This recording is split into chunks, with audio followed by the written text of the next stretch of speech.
Hi everybody! Today I've got a tale about two CPF accounts, the special account and the retirement account. Now, I'm no Charles Dickens and this isn't about some poor orphan or evil villain. But this three-part story does have something every Singaporean can relate to, plus a plot twist and even a love story ending. And honestly, who doesn't like a good love story? So let's dive right in. Part 1, the tale of the special account. Do you know that your SA account is created at birth? The moment you take your first breath and cry your lungs out, it's already there. I bet you didn't because like many Singaporeans, I only found out about my CPF accounts when I started working.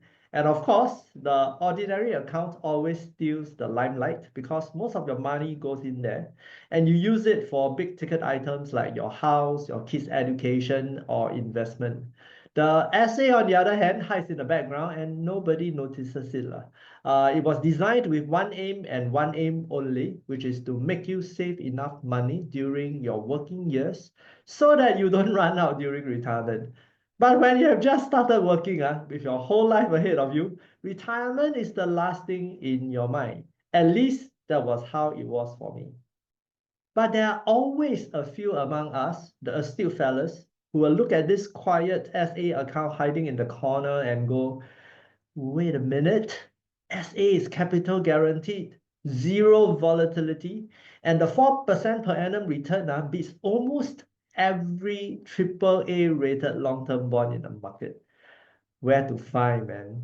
And one of these people is Mr. Lu Chengchuan. So instead of just letting nature take its course and let money slowly trickle into the SA, Mr. Lu maxed it out, transferring money from his OA to the SA. Grab that extra 1.5% interest and let compounding work its magic. And the numbers speak for themselves. If you do this early enough, you will have a longer runway. For example, a Singaporean couple, each earning a gross salary of about 5 to 6K a month, plus a couple months bonus. The important thing is enough to push close to the CPF contribution ceiling. Then it will become not just possible, but confirm plus chop that this couple can reach a combined $1 million in their two SA accounts by age 65. So Mr. Lu went about sharing this insight and became the de facto founder of the 1M65 movement. Part 2, the catch and the plot twist. Now, 1M65 movement caught on like wildfire. It started as an idea floating on niche investment forums, but it quickly hits mainstream media and became one of the best adverts for CPF, and in particular, the special account. It spreads a simple and powerful message. Any Singaporean couple, whether you know how to invest or not, whether you can tell the difference between stocks from stonks, or whether you think of bonds, right, as something that you tie people up with, it doesn't matter. Just transfer from OA to SA, hit the cap of 213K, which is the 2025 number, stay employed, sit back, relax, and let compounding do its magic. But there's a catch. 1M65 only worked because of a little loophole called SA shielding. I won't go into the nitty-gritty since it is now confined to CPF history, no longer existing. But basically, with one simple maneuver a couple of months before you turn 55, you could keep a tidy sum in both your SA and RA, each earning 4%. Now, even better, after 55, the special account becomes totally liquid. You could take the money out whenever and do whatever you want with it. Now, here comes the plot twist. Humans being humans, the plans got bolder and the numbers got wilder and wilder. At its craziest, people were throwing around like 4M65, 4 million, up from 1M, like it was candy during Halloween. What started as an aspirational goal for the average Singaporean slowly turned into a game for the top quartile who knew how to use the system. Fast forward to 2024. It was announced during the annual budget that CPF will now close the SA for members aged 55 and above, thereby closing the loophole as well as the hyperbole. And the official reason given is 4% is too high for a financial instrument that's totally liquid and risk-free.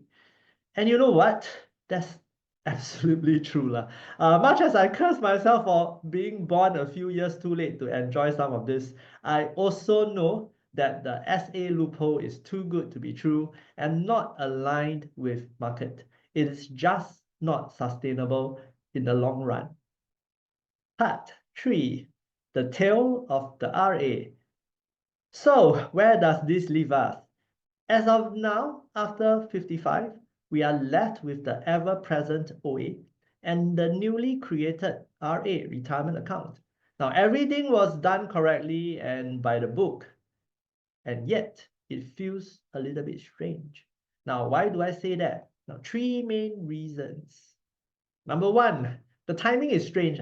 When everyone was young with not much money, SA was there compounding at 4%, but the principal at that time is small for everyone.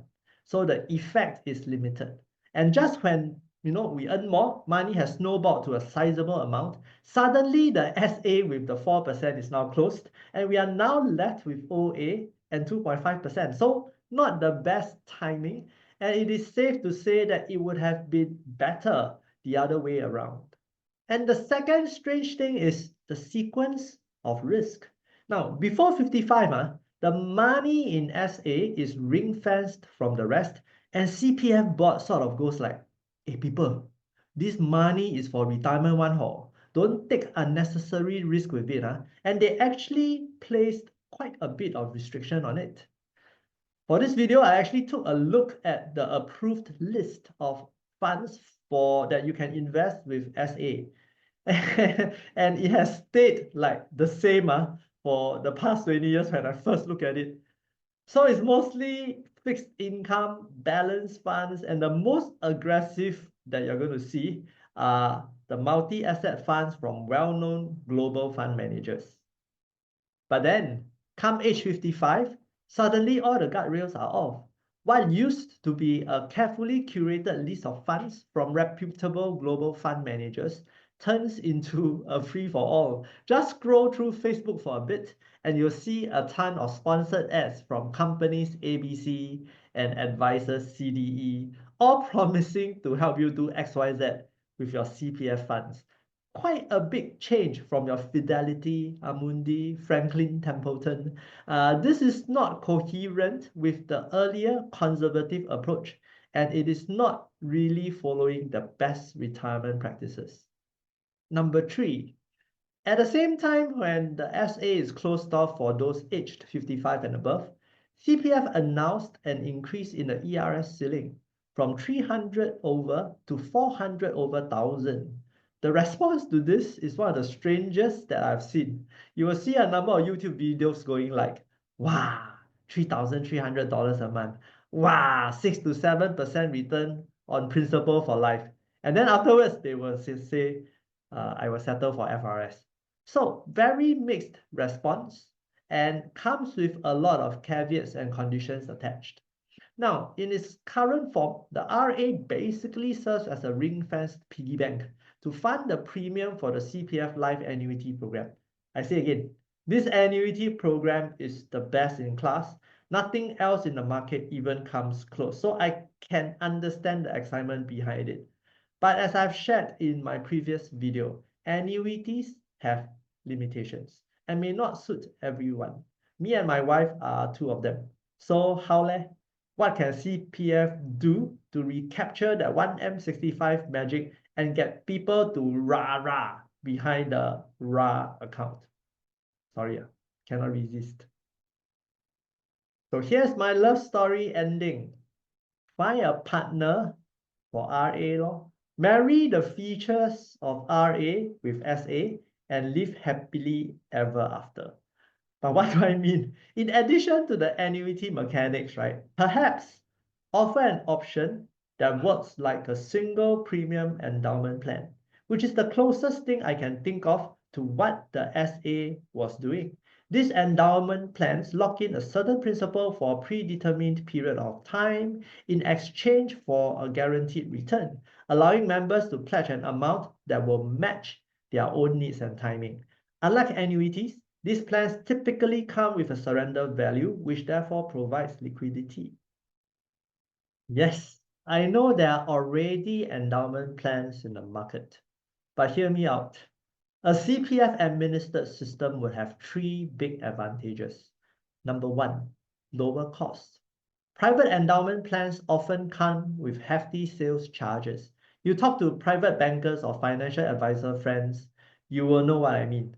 And this will eat into future returns. Number two, one-stop decision at 55. You see, members could decide in a single sitting how much to allocate to CPF Life, which is the annuity program, and at the same time, choose an alternative with any excess SA money. Rather than having the balance, right, transferred into OA and then having to look through a ton of options, some of which are pretty poor and even scammy. Number three, CPF have this unbreakable trust from Singaporeans that was built over a lifetime. Unlike some sponsors that I see in the private endowment market, time and time again, we have seen CPF deliver best-in-class retirement solutions. First, the SA, and then the CPF Life annuity. Another best-in-class endowment plan, right, will then make it a three-peat. And I can wholeheartedly say, without reservation, that I love CPF deep deep for the rest of my life. So to wrap up, I'll say, don't rush to do anything with your SA money if you're in that group 55 and above. I'm quite sure CPF board also knows the impact of closing the SA, both the intended and the unintended consequences. And from some reports I've read in the mainstream media, there are things in the pipeline, and PM Wong has been quoted saying that CPF board is looking into this. With that, I'll end my CPF series here. Hope you have all enjoyed watching as much as I enjoyed making them. Tell me in the comments what changes you want to see in the RA that will make you love CPF even more. Thanks again for watching. Like, subscribe, and share, and I'll see you in the next one.